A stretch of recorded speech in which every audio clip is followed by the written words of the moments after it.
So yeah, while you're waiting, drop us a note. Whoa!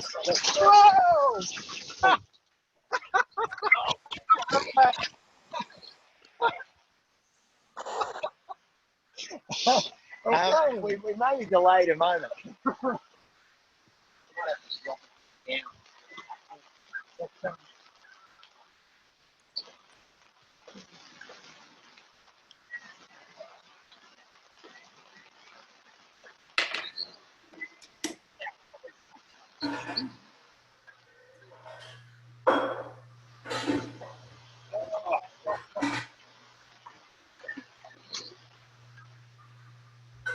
No, I'll get there, Caitlin.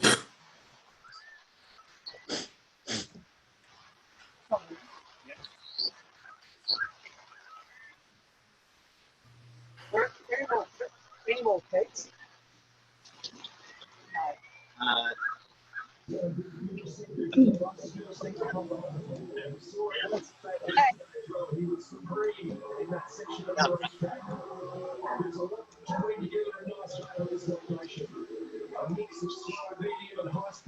So you're going to think. 10 o'clock, and I'm not going to go shopping. If you're going to do shopping, I'd like to go to your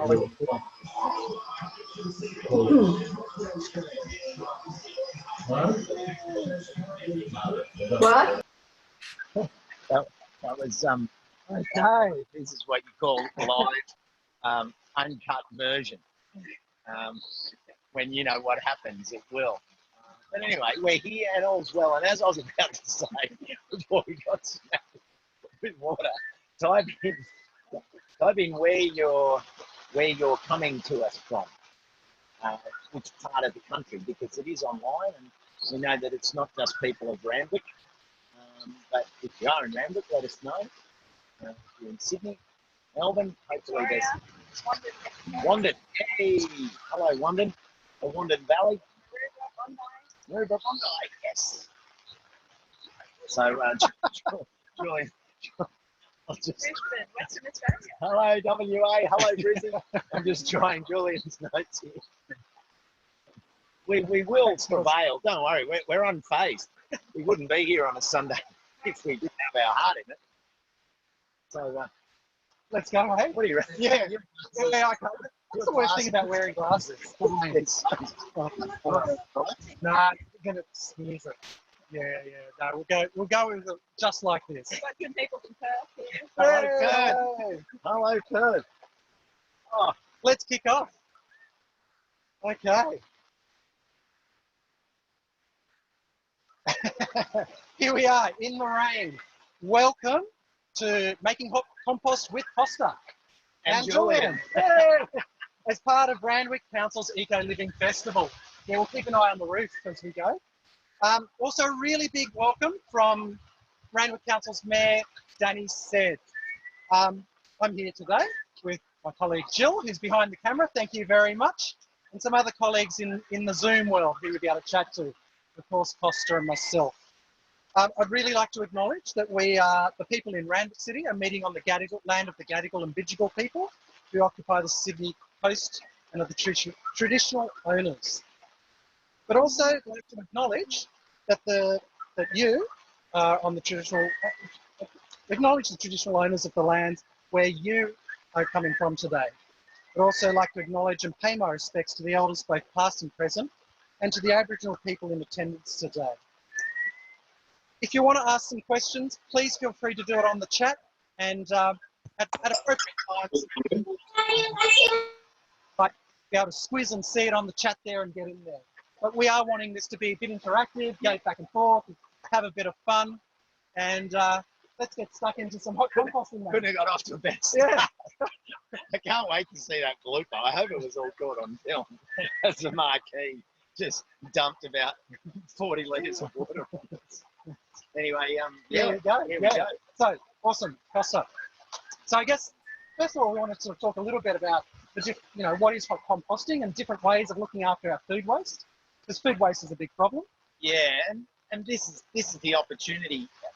It doesn't matter where you are, whether you're living in an apartment, a townhouse, a semi, on a residential block, or a 5-acre lot. We can all do something as far as composting goes. We can all make a difference. Separating our food scraps, utilising our green waste and turning it into what ultimately we're going to show you at the end of the workshop, which is really good quality compost that hasn't become a problem for our waterways, as landfill, as a toxic gas being leached through the soil and up into the atmosphere. So there's, the benefits are massive. They're really massive. And hot composting is one of those ones that, and as Julian was saying to me earlier, a lot of people are a little bit unclear. They may think that they're hot composting, but they're actually cold composting. And hopefully this workshop will just kind of clear that up and give you an idea of how you can do both. Exactly. So we're going to have, just for a moment, tease them apart a bit. So when we're talking about hot composting is, you know, in your backyard, often people start adding little bits into their compost bins like we've got behind us, bits over time, and it just kind of turns to a bit of stinky slop, right? So it's not the most beautiful compost you've ever seen. You wouldn't want to stick your hand in. Yeah. We're going to be talking about hot composting here, which you also don't want to stick your hand in, because when we say hot, we're talking about 60, 70 degrees. And the really big advantage of that is that it kills off the bad bacteria and can also help to kill off some of the weeds. So if you do it really well, it's also a lot faster. So instead of taking months to get your compost made, it also happens in just a matter of weeks, right? And it's the other thing with a hot compost is you can turn volume into it as well. You can really, like, you can make a hot compost in a container, like, or you can make it as an outside pile. Either way, they're both going to both going to give you the same result. So what we're showing you here is some amazing compost. I have no issues putting my hands in there because it's just full of goodies. It's got, you know, it smells wonderful, it feels wonderful, and you probably can't see it on Zoom, but it's got worms, little baby worms. So this has been sitting here for a little while now. It has cooled down. Oh, it smells beautiful. It's like I'm getting a mix of fruit cake with coffee on the brew, Undertones of undertones of worm juice. No, it's really nice. It's nothing that you wouldn't want to plate up, really. Yeah, certainly to our food. Yeah, that we're going to grow. Okay. So, and then we do have an example of cold compost over there that we'll pull out because we want to turn that cold compost into hot, use it as some of the food for our hot compost, which is quite amazing. And I think, as you said, Julian, what happens in a lot of cases is because we don't get the mix right from the start, we end up with a sludgy mess. Yeah. Too much organic matter, too many food scraps, too much green material breaks down, and as it breaks down and compacts, it pushes the air out, and once it pushes the air out, it smells. Once it starts to smell, people go, I can't do this, when it's just a simple mistake of allowing it to compact by not putting the carbon material in. And I mean, language-wise, we'll make it from the top. Carbon's nitrogen is just green, which is green material. Do you want to start on that? Yeah, why not? Yeah. You know, while you're talking, you know, we've got the examples here of common stuff. Obviously, this is the green material. We just pulled it out of the garden. This is full of the nitrogen that Costa was talking about. That's really important. We've also got a big pile here. Oh, yeah. We've got a big pile here about browns, and, you know, for obvious reasons, green and brown. But this is much more carbon rich. And so quite often when we're building the cold compost heap, it gets a bit compacted. We put too much of the green in, don't we? Yeah, exactly. And that breaks down on itself and pushes out the oxygen, and that becomes a problem. So we need to get that ratio right between the brown and the green. And most of the time we don't put enough brown in because people go, oh, I haven't got enough leaves, I haven't got enough dead material. Well, think about the fact that grass can be both. It can be a bit AC/DC. It can be nitrogen when it's fresh, or if you dry it, it can then be carbon. But simply, if you don't have a lot of leaves, but you're making a lot of food scraps, paper is your most readily accessible carbon material, or cardboard. And if you think about paper and cardboard, people are serving that up to you every week on a Monday, Tuesday, Wednesday night, whatever day your pickup is, or at least fortnightly. Just go out and get some cardboard and some paper, and happy days. You can keep that balance right the whole time. What we're going to show you also is some other places you can get, you know, other sources of your greens and your browns. So one of them, actually, if we're looking in the background there, we've got this sort of leaf mulch. We've been collecting a whole lot of grass, and you can see here we're turning it into a great big pile and trying to get that to hot compost, because you don't want to put some things in your compost heap, right? Yeah. So things like grass can be problematic, because if you don't get it right, they start to grow again. So we're doing that as a separate pile, but you can see it's actually a huge pile. So that's one of the things with hot composting. You need at least a cubic meter. Now, a cubic meter, if we turn around, is one of these big black boxes. So a cubic meter is saying a meter by a meter by a meter. Someone's asking, can you use glossy paper? Look, the general rule that I'm aware of up to this point, and I actually, so I get asked this a lot, and I've kind of been relying on information that could be getting a bit aged, but up till now, the general rule has been don't use the glossy paper because it has a different level of ink in it. So just use your normal paper and keep the glossy inserts out. I want to do a little bit of homework. Whoever asked that, thank you. I'm going to do a little bit of homework and see where those inks are at, to see whether maybe they are now vegetable and it's moved on and it's not as problematic. But to my knowledge at this point, I'd just keep them out.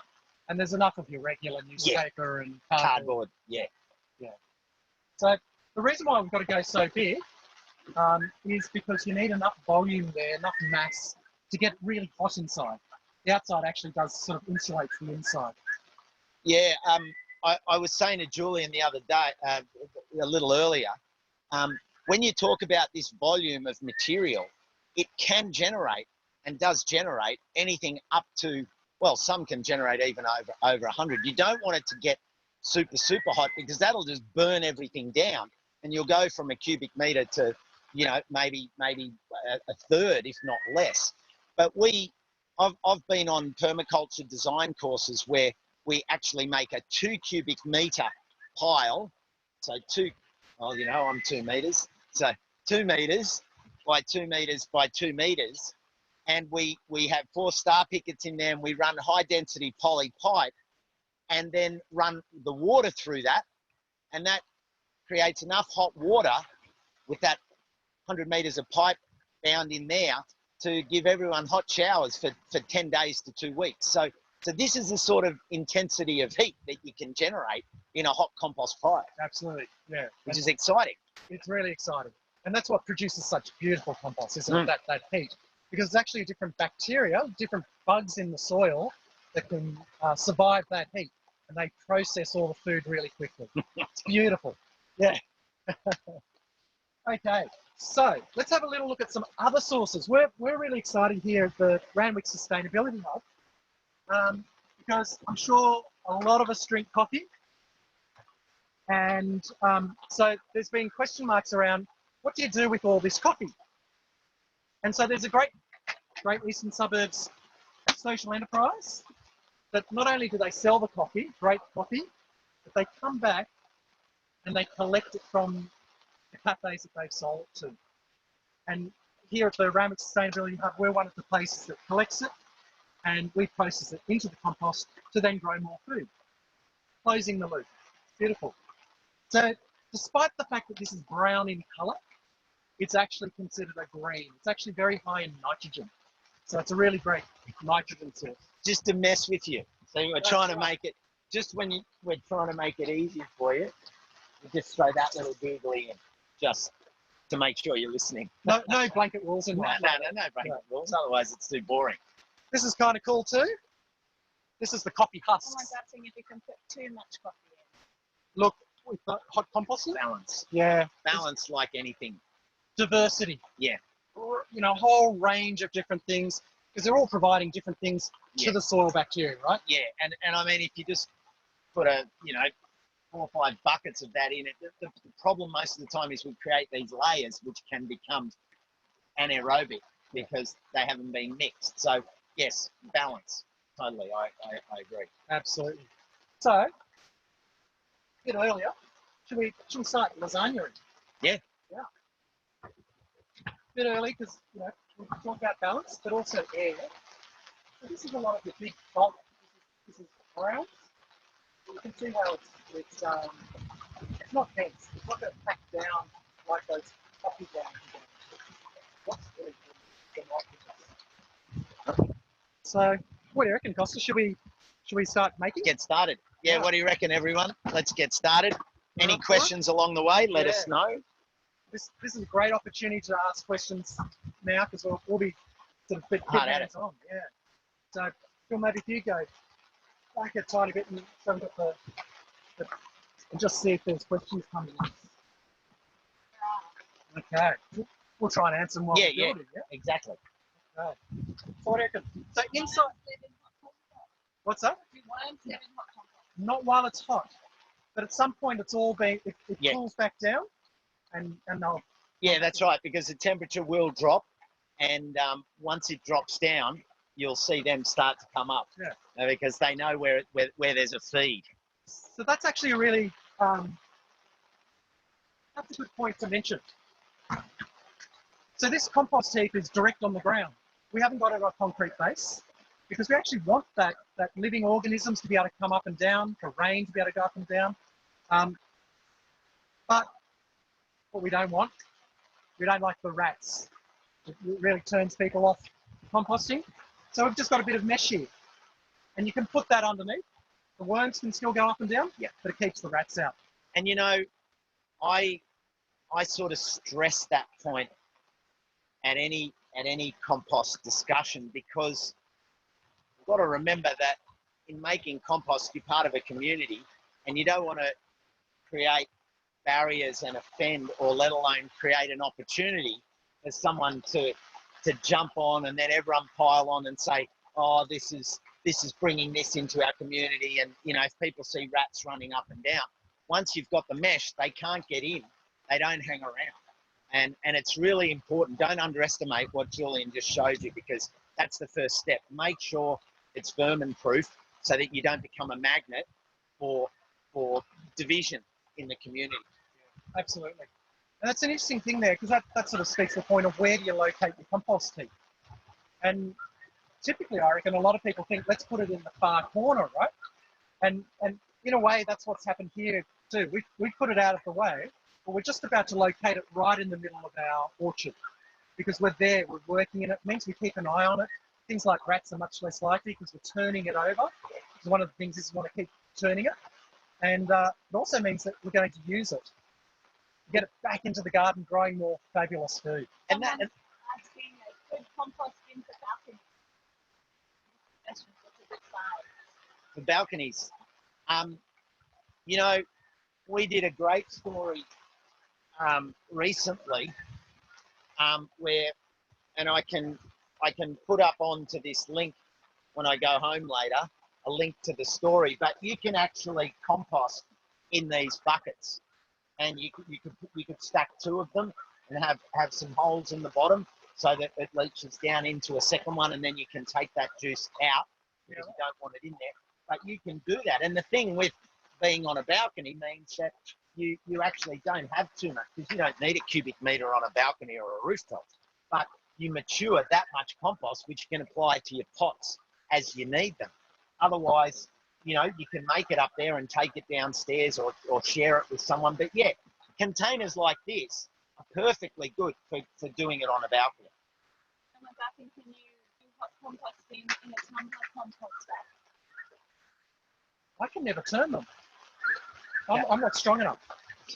The key with the tumblers, because they have a bar in them to try and separate, if you put big material in, what happens is it creates a matrix, and then it won't turn. So you have it all on one side. And as you say, you try and turn it, it's like, And then all that happens is it goes warm, but it never actually pushes through the bar and breaks it up. Can you do it? Yes. But if you are going to use one of those tumblers, make sure you chop your material so that you don't have that meshiness. And you know, if you have to, make sure you can even get one of those corkscrews if it does get stuck, and break it up, and then just turn it regularly. That's the key with it. Yeah. So, you know, Costa, you mentioned lots about the clumping and, you know, the air comes out of the whole thing. So what we'll be doing in 2 weeks after we've built this is actually turning it all over. We'll actually pull it out. What we find the easiest is we actually pull it out of here and put it into the bin next to it. That's the easiest way. It's actually, you know, all those we find them too hard. Yeah. It is pitchfork and just take little bits at a time, and it just fluffs it all up. Yeah. And you put the outsides on the insides. Because the insides got hot, but the outsides haven't. Yeah. I don't know what you think, but I was just thinking, you know, because it is tricky, especially here in the eastern suburbs, a lot of apartments. I found Bokashi a good option because Bokashi is where you've got sort of sprinklers that you put in an airtight bucket, which you can store under your sink. Yeah, and they've got bugs in them that actually pickle your food. But because it's airtight, there's no smells. And then what I found is because you've pre-pickled them, you've pre-digested the food, if you've got even a tiny bit of common ground, like just literally enough space for that bucket to go into, by the time you fill that bucket the next time, you can reuse the same hole. So in 2 weeks, it's soil because it's been pre-digested. Wow. So I think that's also an option that you can use for apartment living. Because the Bokashi is breaking it down there, so you can keep filling it for quite a while. You can, yeah. And then the worms love it because it's, you know, it's the bacteria. What do you reckon? Yeah, let's do it. Let's do it. So, bit of time. Where should we start? Ask the people. Yeah, do we start with green? Are we going to start with green or brown? Give us a G or a B. G or a B. First letter that comes up on Facebook. G. G. Okay. What do you reckon? That's it. We're going G. Oh, I'm going to use this. Yeah. So, spreading it out. Yep. So you're not getting the clumps. Bit of B. Bit of B. We'll use a bit of this B. Here's a little bit of this B.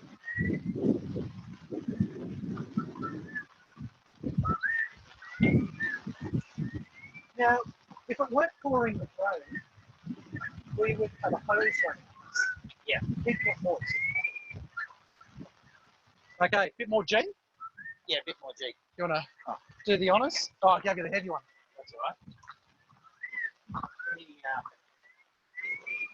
Social media doesn't have smell technology. This smells awesome. Anyone needs their Sunday morning coffee fix, get into that.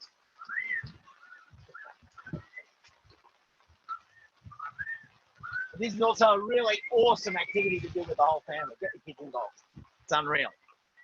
So another way of looking at this is lasagna. You're going layers and layers and layers. Yeah. But one thing that I tend to do is I keep a bit of compost from my previous compost pile, and I sprinkle that on top too. Because we know that is full of all the juicy, you know, soil bugs that we want to inoculate.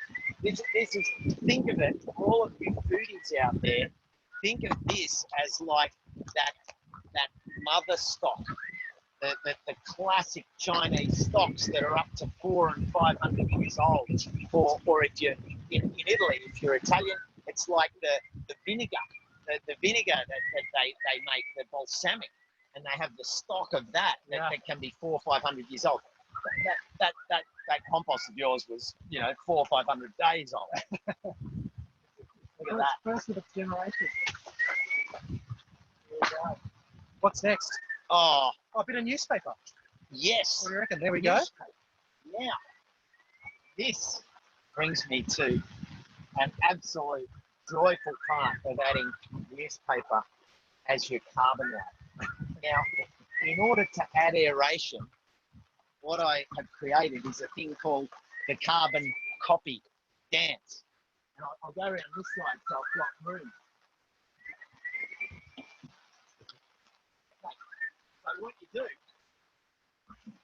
those of you of a generation that it used to eat fantails and have to string it into a big long piece, you want to rip it into thin pieces like that. Don't pull sideways, pull straight down so you get that nice layer. And then, like a cheerleader, do that, and that opens it up, and that creates more air in it rather than it just be flat sheets. And you throw that down, and this becomes the dance, and it's a lot of fun, and it's quite relaxing and therapeutic when you do this. This is a little bit wet, so it's still open. What's the song you've got running in your head, Costa? I wear my sunglasses at night in the dark. I don't know what's running through my head.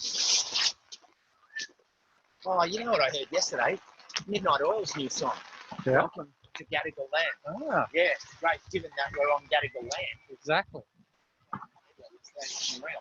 So what we'll So, do, yeah, do that. Have fun with this. Have fun with the carbon copy dance. nice one. So we'll just, we'll show you one more thing, and then I know there's a lot of questions from you. So we'll show you one more thing to add before we take more questions. So just have a look in there, Jill, so you can show them what's happening. Got a paper tool on different angles and open, rather than just being flat teeth.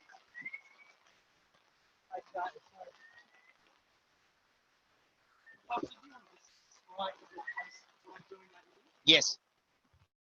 Okay, so what's happening at the moment over there, Julian is going hard into Manxville. That is absolute mankiness. That is food scraps that have all been put in with no carbon.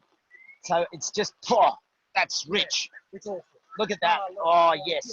Look, there is no oxygen in there. You can see that it's,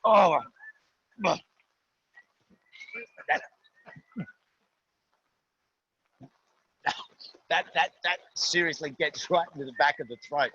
But the thing is, if you have that, all you have to do is aerate it. Get some paper in there, get some cardboard in there, put a shovel full of soil in there. Once you break it up, the smell will disappear. But as is at the moment, that is rich and real. But you can reuse it. You know, you don't have to worry. That could easily be tipped out and just reloaded. That whole bin over there could be tipped out and reloaded with layers of carbon, and the smell would be gone immediately. So don't be put off by the smell, even though it may turn the stomach a little, like this. It's all right. It's not going to kill you. It'll just put hairs on your chest. But why don't we throw a bit of this? We'll throw a bit of this carbon just in there. You can't smell the smell we can. And that, you know, Julian, that's the thing. That's what puts people off, the simplicity of a bad smell. Yeah. But you can get rid of the bad smell a lot faster than it takes to make it. Because once you aerate it, it's gone. And I do it all the time, even sometimes my own, if I'm away, you know, and they've just dropped a little, boom, get it in there, shovel full of soil and some paper, bang, finished. They're good. And that amazing compost over here, Please tell what that is again. that's the coffee husks. So in processing, in creating the coffee beans for your coffee, they get the husk off, and that's the husk. But look, most of you aren't going to get coffee husks, right? Like the community here gets it because they've got a good relationship. But you don't have to worry about that. Just use paper, cardboard, dried grass, leaves. Go and rake up leaves at the local park off the grass. You know, look at all the leaves. And look at the trees and make sure you get a mixture of leaves. Don't go and rake up a whole lot of eucalypt leaves only, because again, you'll break that diversity contract. And the contract has to be diversity as number one. Yeah. Great. So Costa, what would we do here? We'd fill this to the very top? Fill it to the top. Are we going to keep going? Or are we answering more questions? I reckon let's probably answer some questions, because unless you'd like to see us fill it to the top. Yeah, what do you want? Do you want us to fill it to the top, or do you just want to ask questions? Yep. Okay. What was the last thing? So the last thing we put in? Answered that one. Okay, cool. can we put dog poo in the green rubbish bins? Oh, we'll have to get back to you. In the Fogo, Yeah. is that the Fogo?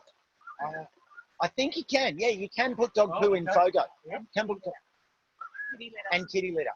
But if you're doing your compost at home to put on your veggie garden, I wouldn't don't put dog poo in it. You're better off digging a hole. You could get one of those buckets or a garbage bin, dig it, cut the base off it, dig it into the ground and put all your dog poo in there. You can add it a bit, like add some carbon in there as well. You can also put some worms in there and they'll look after it. But don't mix your dog poo with your food growing compost making, because they're different pathogens and you don't want those pathogens in the food. And actually something that I often get asked is, I've got a worm farm, I've put my dog poo in there and my worm farm's died. Because, you know, if you're you take the worming tablets.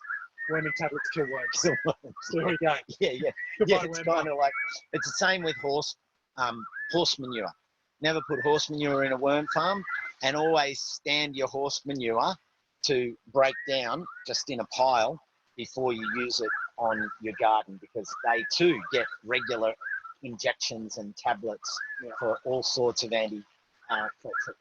all sorts of different antibiotic tablets and things, and that kills life. It kills the good life that we're trying to create. That's right. Now, but on the other hand, somebody's asked about chook poo and straw. Absolutely. What is it? Not only doesn't have all the veterinary products, but it's a great mix of the green and the brown, isn't it? Yeah, exactly. Carbon and nitrogen. Yeah. And they're making it, if you're fortunate enough to have chickens at home, they're just pooping it out all day for free.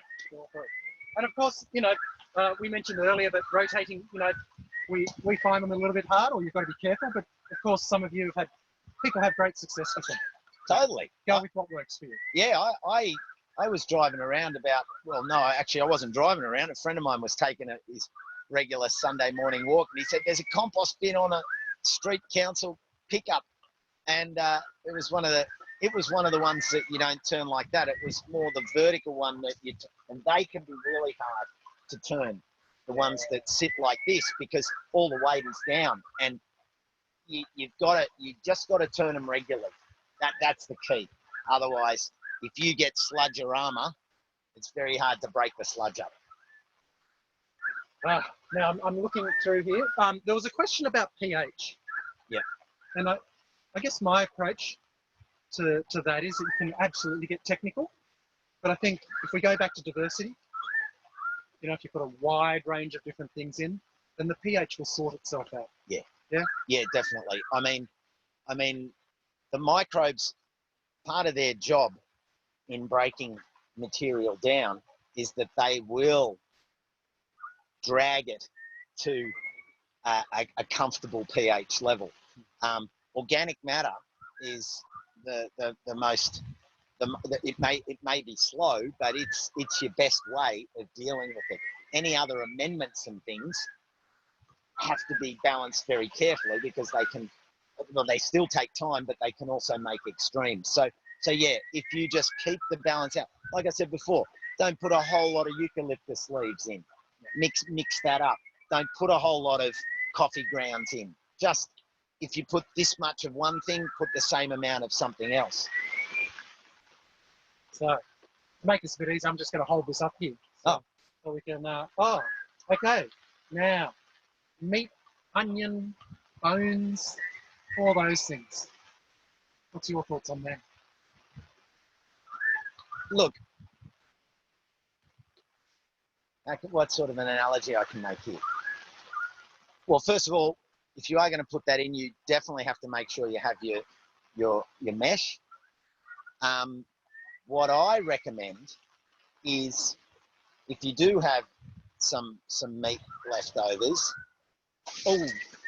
I wrap them in paper and then put them in my bench top tidy, whether that be fish or meat or whatever, anything like that. Then when it goes into there, it's already wrapped, so the aroma is kept to a minimum, and then the microbes make their way in and break it down. It's a simple way to keep that smell from potentially attracting a problem. In terms of can it be broken down in there, 100%. Onions, definitely, you can, unless you're a French onion soup factory where you're putting in, you know, 3 buckets of onions every day. There's no problem to have some onion skins in there. Equally, oranges.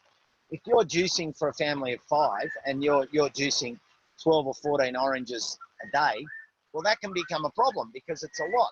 So what I do is freeze those, and then when they thaw, they mash up and they're easier to break down. It's pre-digesting it. Yeah, because it's sort of mashing it up. And then just put a few out rather than a big lump. Better still, I dry them and use them as fire starters. To put them in the fire, they give a beautiful aroma and so on. But not everyone's got a fire. But if you know a friend who has, then just get a bag and put them in the bag. And when you go to their place, give them to them. It's a different way of using things. Now, here's a great question that I really like because it goes back to the greens and browns, which is, so Joanne has got a compost tumbler with loads of dry leaves. Should I be adding kitchen scraps? Absolutely. Yeah. Well, that's the problem. There's too many dried leaves. So there's no, that they're not going to break down very quickly because it's all carbon.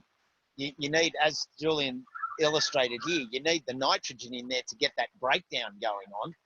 And then the carbon balances that, you know. So if you've only got carbon, those leaves will sit there for months, unless you make a leaf mold pile where it's connected to the ground and it's wet, but that still will take 12 months, you know, to just have a pile of leaves that you break down. So yeah, get the balance going in there, Julie, was it?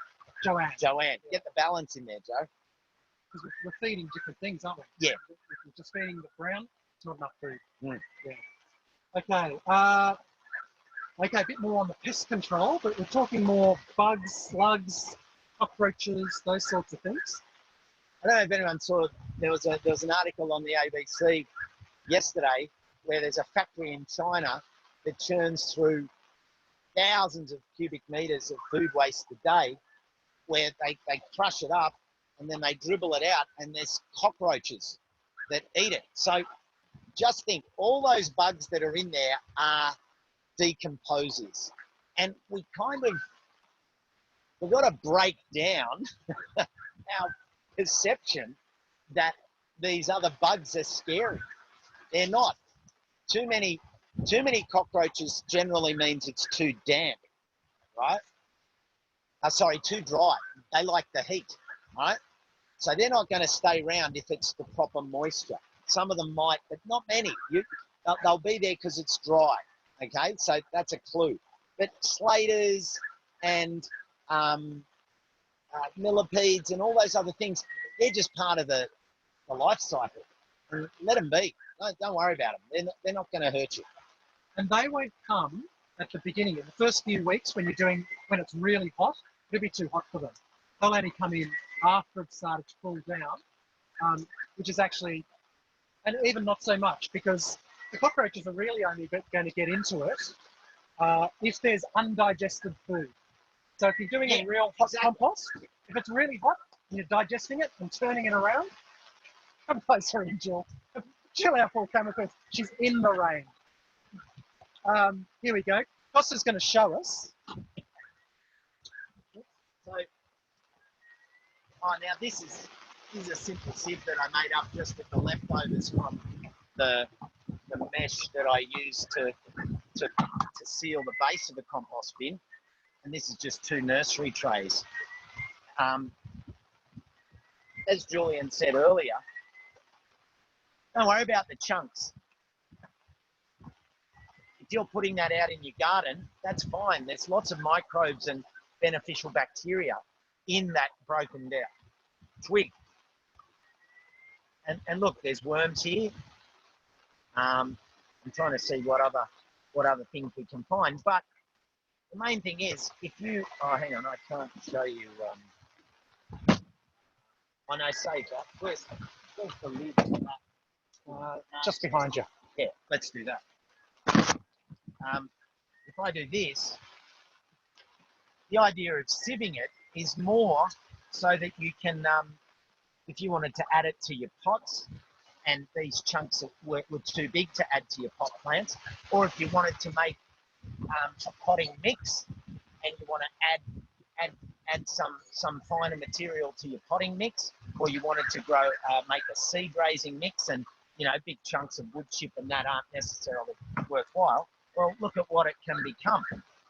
This nice, fluffy, beautiful mix, and if you wanted to go again, you could put a 5mm just insert piece here, go like that, and then you'll get it even finer again. But this is, I mean, that's the goal, isn't it? That's the goal. That's what you do this with, and then all of that, just tip that in there, and that'll inoculate your next compost.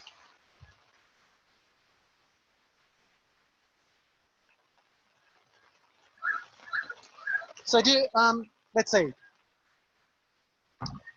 The same applies a little bit around bugs and worm farms. The worms don't actually eat. Let's swap sides to keep my computer out of it. Yeah. The worms don't actually eat the food direct. They only eat the bugs that are eating the food. So the bacteria. So actually having all those other decomposers, as Costa was talking about, can actually be really useful in terms of breaking down the food for the worms and speed up your worm farm. So they're not necessarily a bad thing at all. No. Yeah. No, get to know them. Get to know, yes. Let's see, what else have we got here? Yes, you can absolutely add the Kashi compost into your compost tumbler. Worms can be added to a compost heap like this from your worm farm. Exactly, because once it cools down, once the whole compost has gone through that, because it'll go like that and then come down. You don't want to leave it up there in the 70s and 80s and 90s for a long period of time, because as we said earlier, it'll just go, okay? So it peaks, kills all the weed seed and any non-beneficial bacteria, and then it drops down. Once it drops down, you can put worms in there. And once you put worms in there, I'll just do this migration thing. And I've got like 4 or 5 compost bins on the go at the moment. They're at the maturation stage, and all the worms have come up, and they're just full. I use it. I'm using these Yeti ones, and they're full of worms. So yeah, once it cools, the worms will be in. They love it. And look what we do here, because we do have a bit of space, is because there's a question here about how often do you fork? Well, what we do is we actually every 2 weeks fork it out. So we're tossing it around, because the stuff on the outside hasn't hot composted. It's actually sort of been more like a blanket for the inside bit. So we turn it around so it not only fluffs it up, but puts the outside stuff on the inside, and it heats right back up to 60 degrees again. Yeah. And we do that. We do 2 turnings. So it's basically 6 weeks, and then we're good. We use it after that. Yeah, beautiful. If it weren't raining, we'd take you into the garden, because I guess at the end of the day, we're after that compost, but we use the compost back in the garden. And do you fork it in, or do you just lay it on top? I clear the mulch, put it into the soil.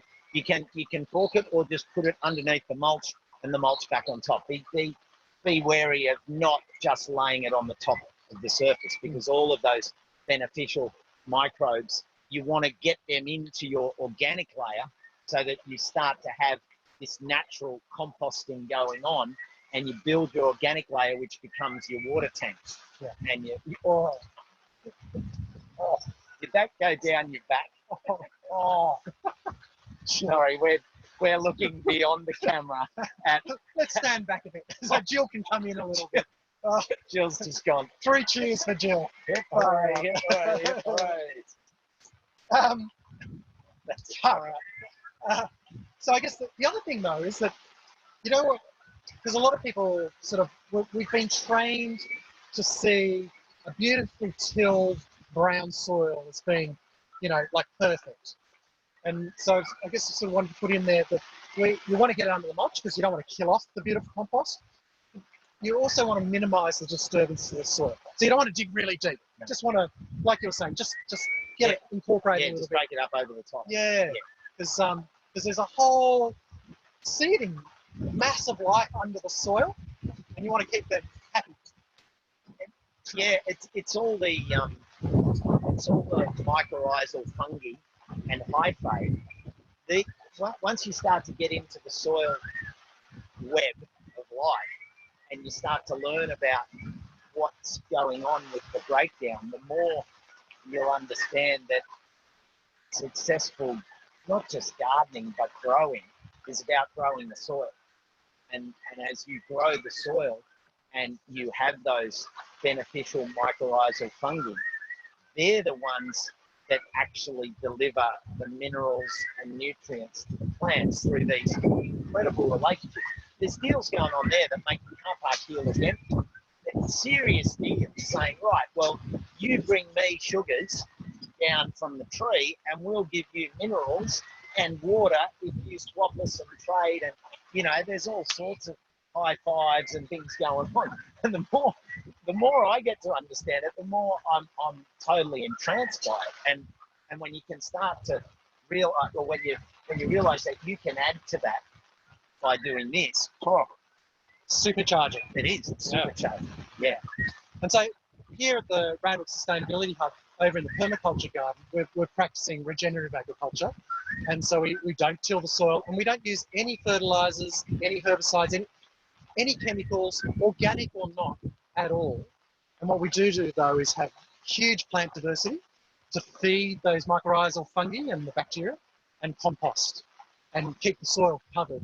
And what we're finding is that we really have very little insect attack, very little pests, very little weeds, and the plants look so healthy.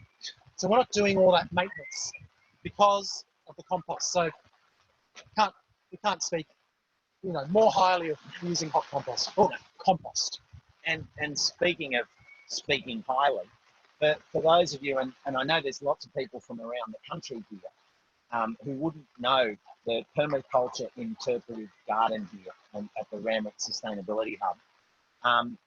I've been fortunate enough to be involved with it literally from the start when Fiona and Peter, Richard, and then landscape Steve Batley, and it started bit by bit. You know, they've given a space over there, and then it's grown and grown and grown to the point now that over here, you know, there's a whole new gardening group that is building up a biodiversity garden for habitat, and that's actually been developed over a 10-week course, and people have been coming and they're building biodiversity. And you look at these gardens here, and you know, it's been going now for about 10 years, and the education that has been dispensed by this place, and it just gets better and better. And they're great examples of how council-supported projects can really embed this learning and this education into the community. And you know, here we are doing a workshop at the Sustainable Living online. You know, it's online, doesn't matter. But look, if you come to Sydney, definitely, and anyone in Sydney, if you haven't been here, even the locals, some locals don't even know about it, come and check it out. Come for a walk, because it's also part of the wetlands, and there's remnant bits of bushland in here, which the group are adding to, the council's adding to it. It's really it's a wonderful example nationally for people to activate their councils to set up and slowly build these kind of projects. I can't speak highly enough of it, because I've been fortunate enough to watch it grow. And yeah, get down here when you can. All the links are, all the tags are on the Absolutely. post. And you can just Google Permabee, Randwick Permabee. And so it's open to the public every day of the week. But Friday is a particularly great day to come down, because we do run these workshops. And we run gardening groups, and so, you know, it's a fantastic way to learn. So if we haven't been able to get to even, you know, a fraction of the questions that you've got, but we'd love you to come and join us and learn by doing. That's the best way, right here with us, and it's completely free. Yeah, what do we got here? This one here. It's in. Oh, yes. Okay.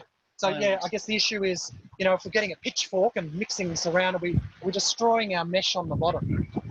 Look, you just get used to your depth, and you know, you get down there, and what you want to do, if you get down there, do a reverse lift.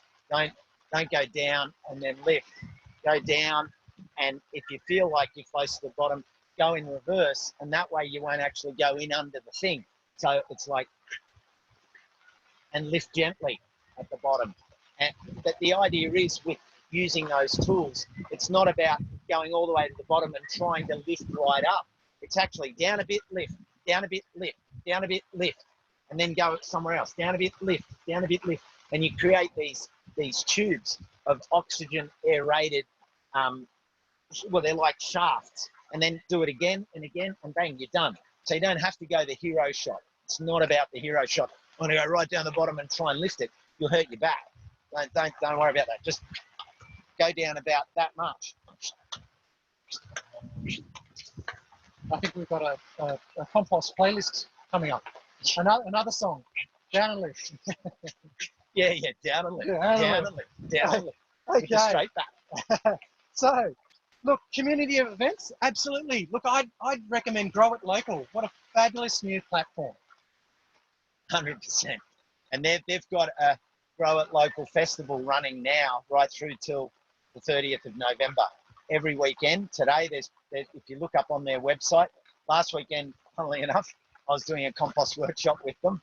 Today, I'm doing one here. Doesn't matter.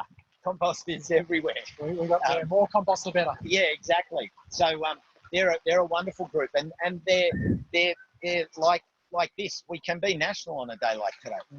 International. We have people from Thailand and Philippines coming in yesterday. Yeah, Amazing. The other thing with the Grow It Local platform that's really great is that it allows you to connect with other gardeners right in your neighbourhood that you might not have known about. And you can share compost with each other. If you've got food but no garden, you can give it to someone who's garden but not enough food. You can share cuttings. It's just, it's community building. That's what's really great. And you mentioned the word share. Share waste is a fantastic one. If you haven't heard of it, look it up. It's just one word, share waste. And basically, that's a platform where you plug in your location, and you will see icons on the map. And that might be a chicken icon. It could be a compost bin. And basically, you click on that, and the person's name is there, and they say, "Hi, I'm Julian. I accept compost, but no dairy," or blah blah blah. And then they can send you a direct message and go, "Yep, it's out the front." So your name and address isn't on there, but the locality is, and then you just say yes, put it in the bucket out the front. And what that's doing is just building incredible relationships, and then people start swapping food.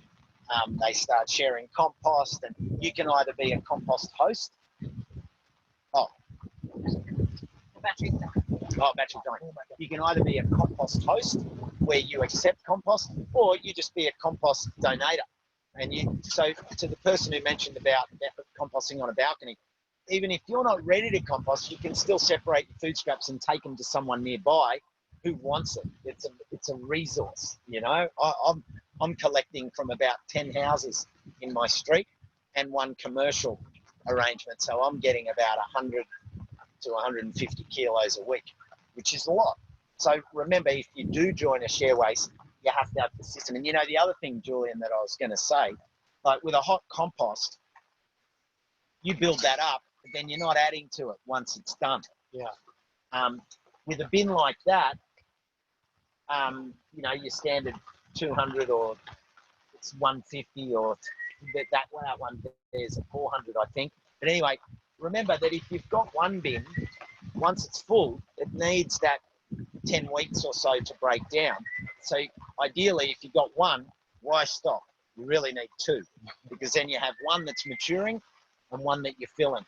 And then when that one that's matured is done, use the compost, start to fill that and mature the other one, and you build this rotation, which is exactly what's needed. Yeah, fantastic.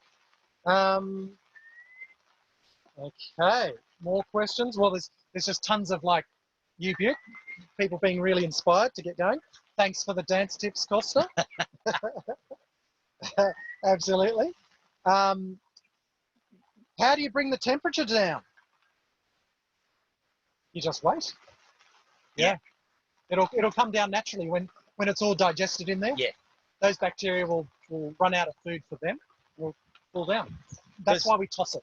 Yeah, because it might seem logical to go, oh, I could turn it down with water. Yeah, but if too much water will just compact it, which will mean you'll have to aerate it. And then with all that extra water in there, that's going to activate it again. So, yeah, it has a natural spike the way these work. They'll go up for a period of 5 to 6 days, peak out, and then they'll start to drop down. When you turn it and bring the outsides in for this hot compost that Julian's been talking about, that will spike the temperature a bit, and then it'll drop down again, and then you're done and ready, and it transfers then from being hot to cold.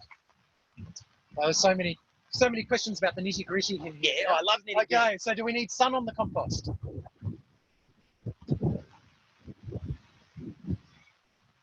In an ideal world, with bins like that, you can have them outside. The thing you've got to be wary of is that they're going to get hot, which means you're going to have to add water because they'll dry out. In an ideal world, I'd say they can be out in the sun, but just avoid the hot western sun because that's long radiation all afternoon in the summer, So, yeah, these compost piles, they can be out in the sun. They're fine. But they don't actually need the sun. If you're building a full cubic metre or more, they don't need the sun because they're generating the heat themselves. Yeah, that's right. The sun heat is more about it drying it out than heating it up. It's not going to heat it up like the contents will. Sun's not going to heat it to 80. Then the contents and the breakdown power will just. Look, I think we'll take one more question here. Here's a good one. Cardboard. Cardboard can be hard. What do you do to rip up the cardboard? Easy. Just bucket. Put it. Oh yeah. Just do your composting in the rain. This is ready to go. It's about to fall apart on us. Simplest thing. Just the garbage bin, and stick the cardboard in it for a couple of minutes, and then it will change the whole. Instead of it being more like a scratchy wrap, it'll just be like, and you'll just rip it up into pieces and happy days. There's no effort required, but do that because it is hard. Like those the fruit boxes and things like that can be really difficult to break up. But in a bucket full of water, they disintegrate. And then that adds moisture to your mix as well. So it's kind of a double-edged sword. Yeah. So look, this is getting to the end. There's a whole range of programs with the Eco Living Online program for the rest of today. In the gardening stream, we've got Daryl Nichols from Grow It Local talking about making your garden a side hustle. So how can you make a bit of money in the share economy here? And later on today, we've got Jess Perini talking about the introductions to permaculture principles. And that's just about to sell out. So if you're keen, get in right now. Dr. Carl today. He's on today. I saw that. Dr. Carl's on today too. Okay. Live stream on Facebook. But right here and now, thanks so much, Costa. Always great to be with you. Oh, mate, it was lovely. We're going to jump in there because it's so gorgeous. It's actually warm. Yeah, it's warm and dry. We're going to jump in and warm up and dry off. Thanks, Julian, and thanks everyone on Zoom and Thank you, Facebook for coming in. Cheers.